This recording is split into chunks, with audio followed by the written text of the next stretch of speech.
Hello my dear student, कैसे हो आप लोग? बढ़िया ना? पढ़ाई कैसी चल रही है आप लोग की? बढ़िया चल रही है। Very good. ऐसे ही पढ़ते रहो और इंजॉय करते रहो आर्म्स कैरियर के एवरी लेक्चर को। तो आज हम स्टार्ट करने वाले हैं क्लास 10th का एक ब्यूटीफुल सा चैप्टर। चैप्टर का नाम है सम एप्लीकेशन ऑफ ट्रिग्नोमेट्री। तो हम इसमें क्या पढ़ेंगे, इस चैप्टर में हम क्या पढ़ेंगे वो मैं बता रहा हूं आपको। जो आप पढ़े थे चैप्टर नंबर 8 में, चैप्टर का नाम था इंट्रोडक्शन टू ट्रिग्नोमेट्री। तो आप क्या पढ़े थे उसमें? Sine theta is equal to P by H, cos theta is equal to B by H, tan theta is equal to P by B, cosec theta, sec theta, cot theta पढ़े थे वहां पे। साइन 45 का value निकाले थे, cos 90 का value निकाले थे, कॉट 60 डिग्री का वैल्यू निकाले थे, बहुत कुछ पढ़े थे वहां पे। तो ये जब सारा चीज आप पढ़ रहे थे तो आपके दिमाग में कहीं ना कहीं एक सवाल जरूर उठ रहा होगा कि ये हम क्यों पढ़ रहे हैं। सारा वैल्यू तो आप ले रहे थे, लेकिन निकालते टाइम आपके दिमाग में कहीं ना कहीं एक सवाल जरूर आ रहा होगा, और उस सवाल का जवाब मिलेगा इस चैप्टर में। क्यों? क्योंकि इसका नाम है सम एप्लीकेशन ऑफ ट्रिग्नोमेट्री। मतलब जो चैप्टर 8 में आप पढ़े थे, जो चैप्टर में 8 में ट्रिग्नोमेट्री पढ़े थे, उस ट्रिग्नोमेट्री का यूज कहां पे यूज आपके रियल लाइफ में, आपके डे टू डे लाइफ में क्या यूज है वो पढ़ेंगे इस चैप्टर में।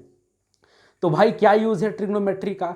अभी आप सोच रहे होंगे कि भाई मैं तो सुबह उठता हूं, नाश्ता वगैरह करता हूं, स्कूल वगैरह जाता हूं, मूवी वगैरह देखता हूं, रात को सो जाता हूं, कहां साइन थीटा का यूज होता है? कहां यूज होता है साइन थीटा का? कहां यूज होता है कॉस थीटा का? कहां ट्रिग्नोमेट्री का यूज होता है? तो मैं समझाता हूं आपको। क्या करता हूं? मैं समझाता हूं कि ट्रिग्नोमेट्री का यूज कहां पे होता है।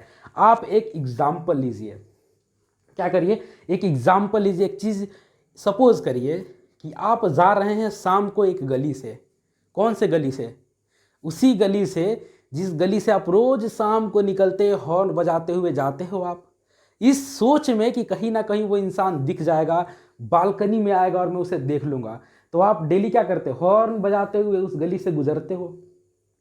और एक दिन जैसे आज आप जा रहे हो और अचानक वो इंसान बालकनी में आ जाए, क्या होगा? दिल का क्या होगा वो तो छोड़ दीजिए, दिल का क्या हाल होगा आपका वो छोड़ दीजिए। अभी हम ट्रिग्नोमेट्री पे आते हैं। सपोज करो आप उस गली से शाम को जा रहे हो और वो इंसान अचानक आ जाए बालकनी में, फिर क्या होगा ट्रिग्नोमेट्री वो मैं बता रहा हूं। और आपके हाथ में क्या है? चॉकलेट है। डेली आप इसी सोच में लेके जा रहे हो कि चलो खरीद लेते हैं, कहीं मिल जाए तो फेंक दूंगा। और आपके हाथ में चॉकलेट है। आज वो इंसान दिख गया। अब दिखा तो क्या हुआ कि जैसे आप यहां से जा रहे हो, सामने वो इंसान बालकनी पे है। अब आप ये सोच रहे हो चॉकलेट फेंकने के लिए, तब तक आपका नजर पड़ा मेन गेट पे। वहां पे उनके भाई साहब खड़े हैं। अब आप सोचे कि मैं चॉकलेट फेंकूंगा और भागूंगा, कहीं पकड़ा गया तो बड़ा मार खाऊंगा मैं। लेकिन आप पढ़े हो मैथ्स, ट्रिग्नोमेट्री आप पढ़े रहोगे, तो आप कुछ चीज ऑब्जर्व करोगे। क्या करोगे? वहां पे खड़े रह के चुपचाप कुछ चीज ऑब्जर्व करोगे और कुछ चीज कैलकुलेट करोगे। अब ये क्या ऑब्जर्व करोगे, क्या कैलकुलेट करोगे, थोड़ी देर बाद बता रहा हूं। अभी आप फीलिंग को समझो। क्या करो? फीलिंग को समझो कि वहां पे देखोगे, कुछ चीज को ऑब्जर्व करोगे, कुछ चीज को कैलकुलेट करोगे, और फिर इस चॉकलेट को फेंकोगे। जब इस चॉकलेट को फेंकोगे तो आप क्या सोचोगे कि इस स्पीड से फेंकोगे, उसी स्पीड से भागोगे, ताकि वो इंसान क्या जो नीचे खड़ा है, उनके भाई साहब, वो आपको पकड़ ना पाए और आप भाग जाओगे फेंक के। ये आप कैसे करोगे? ये आप करोगे ट्रिग्नोमेट्री का यूज करके, अगर आप ट्रिग्नोमेट्री पढ़े रहोगे तो। लेकिन एक चीज ध्यान रखना, गलती से कुछ गलत वैल्यू रख के अगर आप कैलकुलेट कर दिए, मान लो वहां पे कैलकुलेट कर रहे हो, कुछ गलत वैल्यू रख के कैलकुलेट कर लिए और कैलकुलेशन एरर आया और आप फेंक दिए, और भागने से पहले अगर आप पकड़ा गए, फिर तो कैलकुलेशन एरर छोड़िए, जो आपका शरीर ठीक ठाक है ना, उसमें एरर आ जाएगा। ऐसे हाथ वगैरह टूट के आप चलने लगोगे, हाथ पैर तोड़ दिए जाओगे। एक कैलकुलेशन एरर का और एग्जांपल समझाता हूँ आपको। धमाल मूवी देखे होगे, मेरी एक टाइम की फेवरेट मूवी थी वो। मैं इतना देख लिया उस मूवी को, इतना देख लिया उस मूवी को कि अब देखने का मन ही नहीं करता है। फिर बहुत बढ़िया बेस्ट मूवी है वो। तो धमाल मूवी में क्या होता है, जब वो गोवा जाते रहते हैं तो रास्ते में एक पुल पड़ता है। कार से जब भागते हैं गोवा तो जंगल में एक पुल पड़ता है। तो वहाँ पे वो रहता है, आदि जो रहता है वो क्या करता है, बोलता है कि जंप कराया जाए कार को, पुल के ऊपर से जंप कराया जाए। तो वो क्या करता है, वो बोलता है कि इतना दूरी होगा और ये 45 डिग्री, 45 डिग्री कितना डिग्री रहता है, बोलता है ये 45 डिग्री से हम कार को जंप कराएंगे तो कार वहाँ पे पहुँच जाएगी। वहाँ पे भी ट्रिग्नोमेट्री का वो यूज़ करता है, लेकिन जानते हो क्या होता है, वहाँ पे ज़रा सा उन लोग का ट्रिग्नोमेट्री हिला हुआ रहता है। वो सब क्या करते हैं, पत्थर लेते हैं दिखाने के लिए उसको, ये समझो कार है, ये 45 डिग्री है और ये लोग कार जंप किया और जैसे पत्थर पड़ता है पुल पे, पुल टूट जाता है। तो एक्चुअली उनका ट्रिग्नोमेट्री हिला हुआ नहीं रहता, वो पुल थोड़ा सा कमजोर रहता है। फिर बोलते हैं चलो अब डिस्टेंस थोड़ा सा बढ़ गया, एंगल में चेंज किया जाए। तो वहां पे भी क्या यूज होता है, वहां पे भी ट्रिग्नोमेट्री यूज होता है आपका। और एक और एग्जांपल समझिए ट्रिग्नोमेट्री का यूज कहां पे होगा आपके डे टू डे लाइफ में। सपोज करिए आप कुतुब मीनार घूमने जा रहे हैं, तो घूमने जा रहे हैं, इंजॉय कर रहे हैं, सेल्फी वगैरह ले रहे हैं कुतुब मीनार के साथ, ऐसे पकड़ के कुतुब मीनार को ऐसे पकड़ बहुत सारे लोग जाते हैं तो ताजमहल को ऐसे ऊपर से पकड़ लेते हैं। तो समझिए आप कुतुब मीनार को ऐसे पकड़ के फोटो खिंचवा रहे हैं, ठीक है। तब तक एक इंसान आया और वो इंसान आके आपसे कहे कि बेटा एक बात बताओ, ये कुतुब मीनार का हाइट कितना होगा, और आपको बोले, कंडीशन दे कि आपको गूगल नहीं करना है, आपको कैलकुलेट करना है, या तो आप इंच टेप से नापिए उसको या कुछ करिए, लेकिन गूगल नहीं करना है ना किसी से पूछना है। अब आप क्या करोगे, वो इंसान आपको टेंशन दे दिया। लेकिन आप अगर ट्रिग्नोमेट्री पढ़े रहोगे ना तो बोलोगे अंकल 2 मिनट चाय पियो, आप चाय के साथ बिस्किट भी खाओ, मैं कैलकुलेट करके बताता हूं कि कुतुब मीनार का हाइट कितना होगा। आप क्या करोगे, ये कुतुब मीनार है, यहां पे मान लो आप खड़े होकर सेल्फी ले रहे हो, तो आप कुछ नहीं करोगे, आप देखोगे यहां से कुतुब मीनार का डिस्टेंस कितना है, इतना दूर पे कुतुब मीनार है, ठीक है। अब क्या करोगे आप देखोगे यहां पे सबसे टॉप में कि एंगल ऑफ एलिवेशन कितना है। अब आ गया लोचा, ये एंगल ऑफ एलिवेशन क्या होता है तो मैं बताऊंगा आपको बाद में, अभी सुन लीजिए बस, बाद में तो एक्सप्लेन करूंगा काफी अच्छे से। अभी एग्जांपल देके समझा रहा हूं कि ट्रिग्नोमेट्री का क्या क्या एप्लीकेशन है, क्या क्या यूज है, वो समझा रहा हूं अभी आपको। अभी तो कंसेप्ट पे आया ही नहीं हूं, अभी एग्जांपल समझा रहा हूं। तो बस ये जो है ना एंगल ऑफ एलिवेशन, इसको बस पचा लीजिए, कुछ देर के लिए पचा लीजिए, बाद में समझाऊंगा ही इसको। तो बस आप क्या कैलकुलेट करिएगा कि एंगल ऑफ एलिवेशन कितना है, एंगल ऑफ एलिवेशन कितना है और कुतुब मीनार कितना दूरी पे है। जैसे मान लो यहाँ पे खड़े हो, यहां से कुतुब मीनार कितना दूरी पे है, ये तो आराम से नाप लोगे आप, ये तो आराम से नाप लोगे आप, एंगल ऑफ एलिवेशन कैलकुलेट कर लोगे और फिर बोलोगे अंकल ये कैलकुलेट करोगे, आप क्या करोगे, ट्रिग्नोमेट्री का यूज करोगे और आप जाके अंकल से बोलोगे अंकल चाय खत्म हो गया, तो अंकल बोलोगे नहीं बेटा अभी तो आधी कप चाय बची हुई है, तो बोलोगे रुक जाओ अंकल, अब ये लो क्या, कुतुब मीनार का हाइट आप कैलकुलेट करके बता दोगे, समझ गए। तो ये रहा क्या, ट्रिग्नोमेट्री का एप्लीकेशन। मतलब ये जो चैप्टर का नाम है सम एप्लीकेशन ऑफ ट्रिग्नोमेट्री, इसका कहीं कहीं किसी किसी बुक में हाइट एंड डिस्टेंस भी नाम है, ठीक है, हाइट एंड डिस्टेंस भी नाम है इसका किसी किसी बुक में। एनसीईआरटी में नाम है सम एप्लीकेशन ऑफ ट्रिग्नोमेट्री। तो यहाँ पे हम क्या पढ़ेंगे, यहाँ पे हम किसी का हाइट निकालेंगे, किसी का डिस्टेंस निकाल लेंगे कितने दूरी पे है, angle of elevation, angle of depression. अब ये क्या होता है, अब ये नाम तो हम बोल दिया आपको, angle of elevation, angle of depression, ये होता क्या है वो मैं समझाता हूं। देखिए इस पूरे चैप्टर में आपको बस 4 बेसिक टर्म याद रखना पड़ेगा। क्या, एंगल ऑफ एलिवेशन क्या होता है, लाइन ऑफ साइट क्या होता है, हॉरिजेंटल लाइन क्या होता है और एंगल ऑफ डिप्रेशन। ये अगर 4 चीज आप समझ गए, ये अगर 4 चीज आप समझ गए तो आप इस चैप्टर के जितने भी क्वेश्चन है बना लोगे। वो ये 4 चीज समझ गए तो इस चैप्टर के जितने क्वेश्चन है वो बना लोगे। कौन कौन सा, angle of elevation, line of site, horizontal line, angle of depression, ये चारों चीज समझना है और यही चारों चीज का बेसिक कंसेप्ट भी है। मतलब इस चैप्टर में बस यही चीज समझना है और यही चीज समझ के डायरेक्ट हम जंप करेंगे क्वेश्चन बनाने पे, ठीक है। तो समझते हैं कि क्या होता है। तो हम लाइन ऑफ साइट समझते हैं, क्या समझते हैं, लाइन ऑफ साइट समझते हैं कि लाइन ऑफ साइट क्या होता है। तो जो एग्जाम्पल लेते हैं, कौन सा एग्जाम्पल, जो सबसे पहले बताया था, घर, बालकनी, रास्ते से जा रहे हो, वही एग्जाम्पल लेते हैं। सपोज करो ये घर है, ठीक है, ये घर है और ये है रोड, ये रोड ऐसे जा रहा है, ठीक है, ये रोड ऐसे जा रहा है।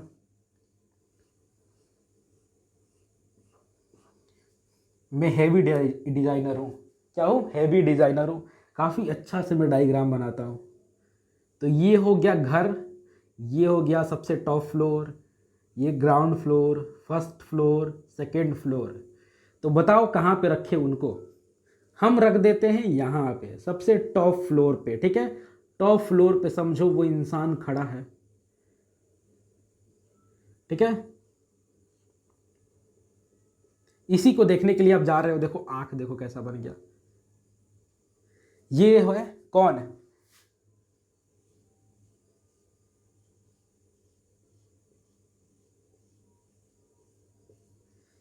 इसी को देखने के लिए आप डेली शाम को जा रहे हो। और यहां पे रोड पे आप हो। रोड पे आप मतलब भीख नहीं मांग रहे हो, मतलब सड़क से जा रहे हो। किससे? आजकल लड़के तो एक ही बाइक यूज करते हैं दिखाने के लिए। कौन सा? अब कमेंट करो कौन सा बाइक यूज करते हो आप। तो यहां पे आप हो, यहां पे वो है बालकनी में। एक मेरे को शायरी याद आ गया, प्रभात दाहिया का शायरी है कि कहाँ मशगूल रहते हैं, कहाँ मशगूल रहते हैं, कुछ हाल खबर नहीं आते हैं, आजकल आप तो बालकनी में नज़र नहीं आते हैं। तो सपोज करिए कि वो बालकनी में नज़र नहीं आ रहे थे, आज बालकनी में नज़र आ गए। यहाँ से आप जा रहे हो, सपोज करो आप जा रहे हो सीधे, ठीक है, सीधे आप जा रहे हो। तो अभी आपका नज़र कैसे होगा? सीधे ऐसे रास्ते पे होगा। और अचानक वो दिख गए आपको, अचानक आप दिख गए, जैसे ऐसे जा रहे हो, आप ऐसे जा रहे हो और कोई ऊपर दिख गया तो ऐसे करोगे, मतलब अपनी मुंडी को ऊपर करोगे। मतलब अभी आपका ये था जो देखने का नज़र था आपका, ऐसे जा रहा था, ऐसे आप देख रहे थे। अभी आपको कोई ऊपर दिखाई दिया तो आप ऐसे करोगे, मतलब अभी क्या हुआ? एंगल थोड़ा सा ऊपर हुआ, एलिवेट किया एंगल, एंगल उठा आपका। मतलब अगर आप अभी देख रहे हो, ऐसे देख रहे हो, मतलब सीधा देख रहे हो, हॉरिजॉन्टल लाइन इसको बोलते हैं, इसको बोलते हैं हॉरिजॉन्टल लाइन, ठीक है, इसको बोलते हैं हॉरिजॉन्टल लाइन। अब देखिए इसको हॉरिजॉन्टल लाइन बोलते हैं।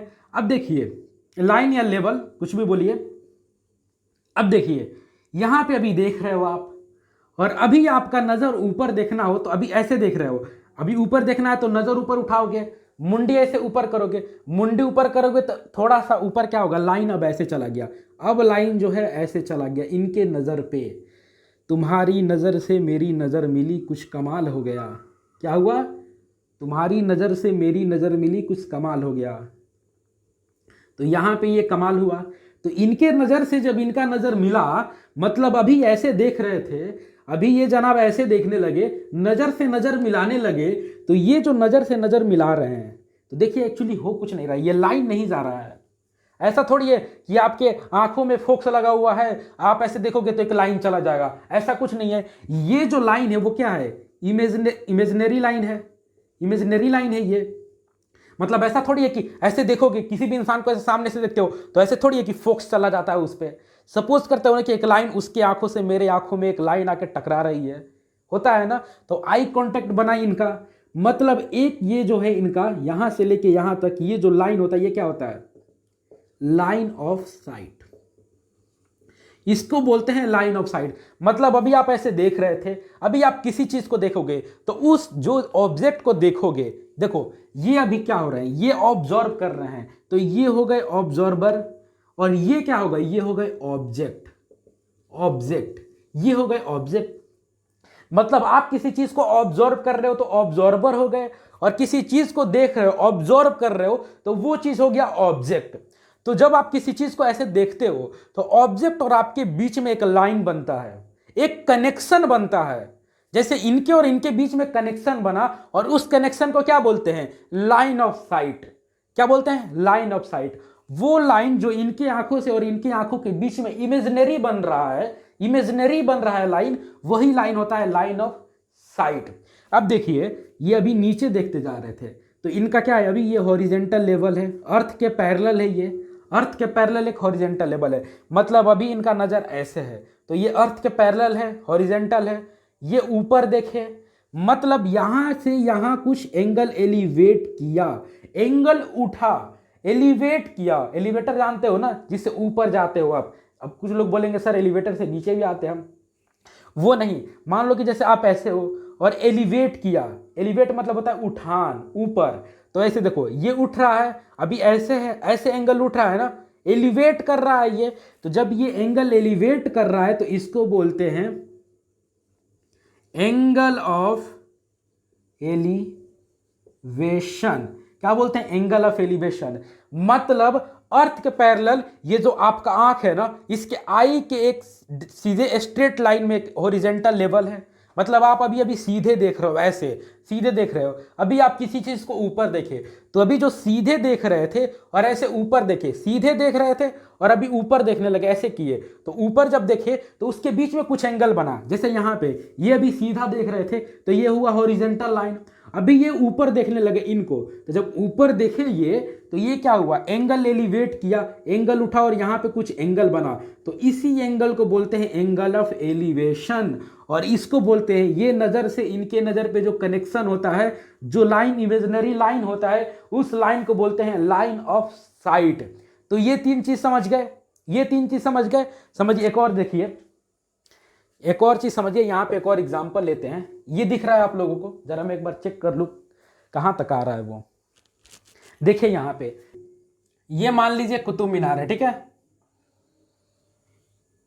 ये कुतुब मीनार है, ठीक है? ये कुतुब मीनार है। यहां पे आप मान लीजिए खड़े हैं, यहां पे आप खड़े हैं, सेल्फी वगैरह ले रहे हैं और ये अर्थ से सटा हुआ है। मतलब ये जो कुतुब मीनार है वो भी तो अर्थ पे ही है, आप भी अर्थ पे खड़े हैं, ये है कुतुब मीनार। अब देखिए क्या होगा, अब आप सबसे ऊपर देख रहे हैं, सबसे ऊपर देख रहे हैं। तो यहां से अगर आप ऊपर देख रहे हैं, अभी आप क्या कर रहे थे? आपका आंख है स्ट्रेट ऐसे देख रहे हैं हॉरिजॉन्टल लेवल में। अभी आप जब सबसे ऊपर देखिएगा तो ये एंगल जो होगा एलिवेट करेगा। अभी आप ऐसे देख रहे हो, सबसे ऊंचे चीज को देखोगे तो ऐसे ऊपर करोगे, सर को ऐसे उठाओगे तभी तो ऊपर वाले चीज को देखोगे। जब ऊपर वाले को चीज को देखोगे और अभी आपका नजर ऐसे था, ऊपर देखोगे तो इसके बीच में जो एंगल बनेगा वो एंगल होगा क्या? Angle of elevation.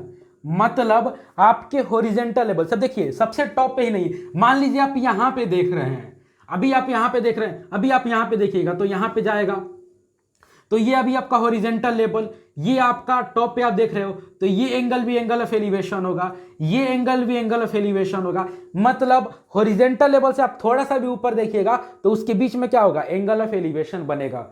समझ गए यहाँ पे एंगल ऑफ एलिवेशन। और ये जो लाइन है यहां से लेके यहां तक, यहां से लेके यहां तक, ये है लाइन ऑफ साइट। क्या है? Line of site. तो ये समझ गए। अब आते हैं एंगल ऑफ डिप्रेशन पे। कहां पे आते हैं? एंगल ऑफ डिप्रेशन क्या होता है? एंगल ऑफ एलिवेशन तो समझ गए, अब आते हैं एंगल ऑफ डिप्रेशन पे। तो देखिए यही वाला एग्जांपल एक बार और समझाते हैं। ये हो गया घर आपका, ठीक है? ये घर हो गया, ये हो गया आपका सड़क,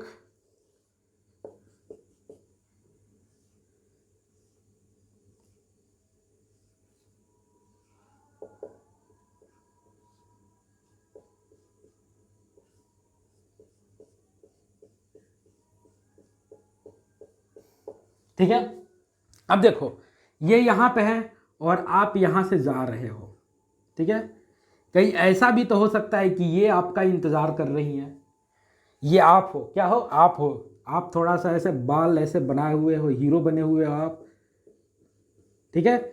अब देखो कहीं ऐसा भी तो एक कंडीशन हो सकता है कि आप यहां से जा रहे हो और ये बालकनी पे बैठ के आपका इंतजार कर रही हैं।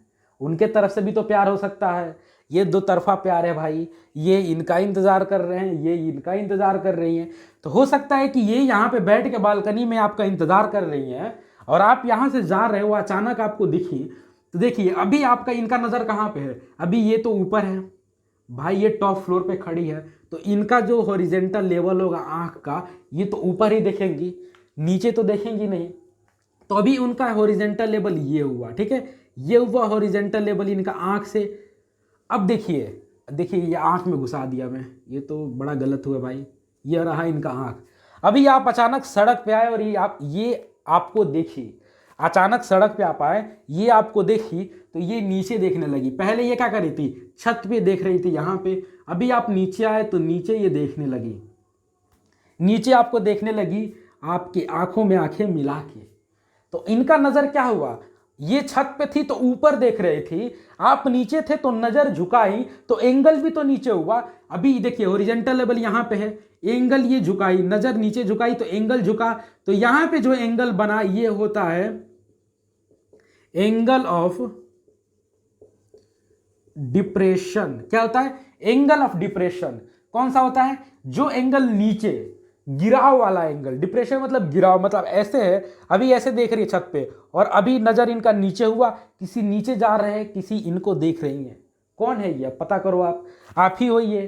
तो इनको देख रही है नीचे ये, तो इनका जो नजर हुआ, नजर थोड़ा सा नीचे झुका, तो जब नजर नीचे झुका तो एंगल हुआ है हॉरिजॉन्टल। अभी ये है, अभी नीचे देख रही है तो इसके बीच में कुछ एंगल बन रहा है। अभी मान लो कि ऐसे देख रही है और अभी इनका नजर नीचे हो गया तो यहाँ पे एंगल बन रहा है यहाँ पे।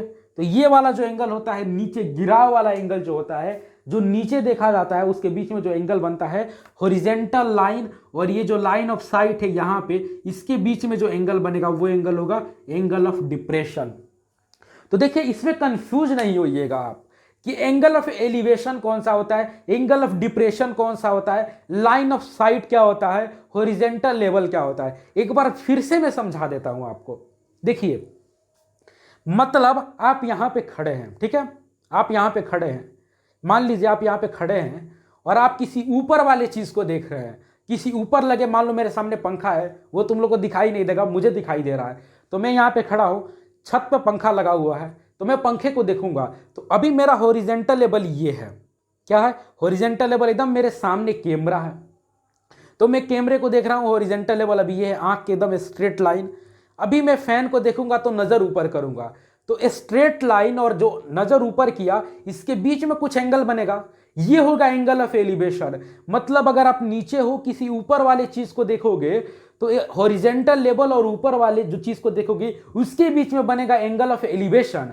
और मान लो अभी यहीं पे मैं खड़ा हूं और नीचे क्या है, नीचे मान लो ये ट्राइपॉड का सबसे नीचे वाला चीज है, तो मैं नीचे देख रहा हूं, तो नीचे यहां पे लगा हुआ है वेपर, लगा हुआ है वेपर लाइट, मैं इसको लाइट को देख रहा हूं नीचे, तो अभी स्ट्रेट लाइन ये था, अभी मैं वेपर लाइट को देख रहा हूं, तो यहां पे क्या होगा, एंगल क्या हुआ, गिरा हुआ, तो ये होगा एंगल ऑफ डिप्रेशन। मतलब ऊपर वाले किसी चीज को देखोगे तो हॉरिजॉन्टल लेवल और क्या लाइन ऑफ साइट के बीच में जो बनेगा ऊपर वाला जो एंगल उठेगा, एंगल उठेगा तो एंगल ऑफ एलिवेशन, और एंगल गिरेगा तो एंगल ऑफ डिप्रेशन। समझ जाइए, यहाँ पे एंगल उठा तो एंगल ऑफ एलिवेशन और एंगल गिरा तो एंगल ऑफ क्या, डिप्रेशन। ठीक है।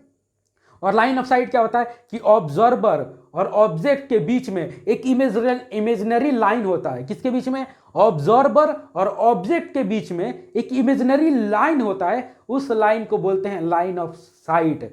जैसे मैं यहां पे बोला था कि जा रहे हैं, नजर से नजर मिला, कनेक्शन हुआ, तो ये जो नजर से नजर कनेक्शन हुआ, ये ऐसा थोड़ी है कि यहां से आपके नजर से कोई फोक्स निकला उनके नजर में चला गया, ऐसा तो नहीं है, ऐसा तो नहीं है, कोई लाइट, बीम ऑफ लाइट तो नहीं चला गया, लेकिन क्या हुआ, एक कनेक्शन बैठ गया, इमेजिनरी कनेक्शन बैठ गया। जैसे प्यार क्या होता है, एक इमेजिनरी फीलिंग होता है ना, कि वो भी मेरे से प्यार करता है, मैं भी उससे प्यार करता हूँ, होता है ना इमेजिनरी। ये कोई प्यार नापने का तो कोई होता नहीं है कि कितना प्यार है, कितना डिग्री प्यार चढ़ा, ऐसा कुछ होता नहीं है। वैसे ये लाइन कैसे देखोगे, तो बस ये इमेजिनरी लाइन है, कनेक्शन जो है इमेजिनरी है, तो यही लाइन ऑफ साइट, इनके नज़र और उनके नज़र के बीच में जो कनेक्शन हुआ वो straight line, line of site कहा जाता है। जब ऊपर देखोगे एंगल उठेगा तो उसको एंगल ऑफ एलिवेशन बोलेंगे, नीचे देखोगे एंगल झुकेगा, एंगल ऑफ डिप्रेशन होगा, आंखों के स्ट्रेट लाइन में जो लाइन होगा उसको हॉरिजॉन्टल लेवल बोला जाएगा या हॉरिजॉन्टल लाइन बोल सकते हैं आप। तो अभी तक के चैप्टर में बस जो कंसेप्ट था इतना ही था, इतना ही कंसेप्ट आपको पढ़ना है, इसी कंसेप्ट पे क्वेश्चन बनेगा। तो आपको क्या करना है, कंसेप्ट में आपको बता दिया, ठीक है। अब आप क्या करोगे, एक बार ट्राई करोगे एग्जाम्पल बना के कि बन रहा है कि नहीं बन रहा है, ठीक है। और मैं नेक्स्ट लेक्चर में आपको क्या करूंगा, इसके बेस्ड पे एनसीईआरटी एक्सरसाइज 9.1 है उसको मैं सॉल्व करूंगा। तो कंसेप्ट इतना ही है, इसमें कुछ ज़्यादा है नहीं पढ़ने का, बस इतना ही आपको समझना है। बाकी देखो होगा क्या, ये जो कंसेप्ट है angle of elevation, angle of depression, line of sight, horizontal line, और जो आप पढ़े थे इंट्रोडक्शन टू ट्रिग्नोमेट्री में sine theta, cos theta, tan theta, cosec theta, sec theta, cot theta, उन दोनों कंसेप्ट को मिला के एनसीईआरटी एक्सरसाइज 9.1 बनेगा। मतलब अगर आपका चैप्टर 8 कंप्लीट नहीं है, अगर साइन 45 डिग्री का वैल्यू अगर आपको याद नहीं है, कॉसेक 45 डिग्री का वैल्यू याद नहीं है, sine theta is equal to P by H अगर आपको याद नहीं है, तो ये जो एनसीईआरटी एक्सरसाइज है, चाहे इसके बेस पे जो क्वेश्चन बनेंगे वो आपसे नहीं बन पाएंगे, वो आपसे नहीं बन पाएंगे। तो इसके लिए आप क्या करिए, इसके लिए आप जाइए, सबसे पहले चैप्टर 8 पढ़िए और उसका लिंक डिस्क्रिप्शन में है। सारे चैप्टर का जो भी उसमें जितने लेक्चर आए हैं सारे लेक्चर जाके देखिए, उसके बाद ही चैप्टर 9 पढ़िए। क्योंकि अगर वो नहीं समझ में आ रहा है आपको, वो अगर आप नहीं पढ़े हो अच्छे से, तो इसके क्वेश्चन अच्छे नहीं बनेंगे। बेसिक क्वेश्चन आप बना लीजिएगा, लेकिन जो अच्छे क्वेश्चन होंगे वो आपसे नहीं बनेंगे। तो उसके लिए आप क्या करोगे, आप सबसे पहले जो चैप्टर 8 है उसका एक बार रिवीजन कर लो। अगर आप पढ़ लिए हो फिर भी एक बार रिवीजन कर लो, सारा वैल्यू देख लो, सारा फॉर्मूला देख लो, सारा रिजल्ट देख लो। उसके बाद हम चैप्टर 9 शुरू करेंगे। चैप्टर 9 तो शुरू कर ही दिए हैं, इसका एक्सरसाइज शुरू करेंगे। अब इसमें कुछ पढ़ाना नहीं है, कंसेप्ट जितना कंसेप्ट था इतना ही था। अब डायरेक्ट एक्सरसाइज पे जंप करेंगे, फिर उसके क्वेश्चन सॉल्व करेंगे। और अगर आपको कुछ भी डाउट आएगा, कुछ भी कहीं से भी अगर अब तक भी कुछ भी डाउट हो, आपका किसी भी चैप्टर से डाउट हो, जरूरी नहीं कि ट्रिग्नोमेट्री से ही, अगर मैथ्स में किसी भी चैप्टर से अगर आपको डाउट है तो मेरे से यहाँ पे कनेक्ट होके मेरे से पूछ सकते हैं अपने डाउट को, ठीक है। तो चलिए, देखने के लिए धन्यवाद लेक्चर, और आज के लिए इतना ही। इंतजार करिए नेक्स्ट लेक्चर का, और तब तक के लिए feel the knowledge. Bye bye, thank you.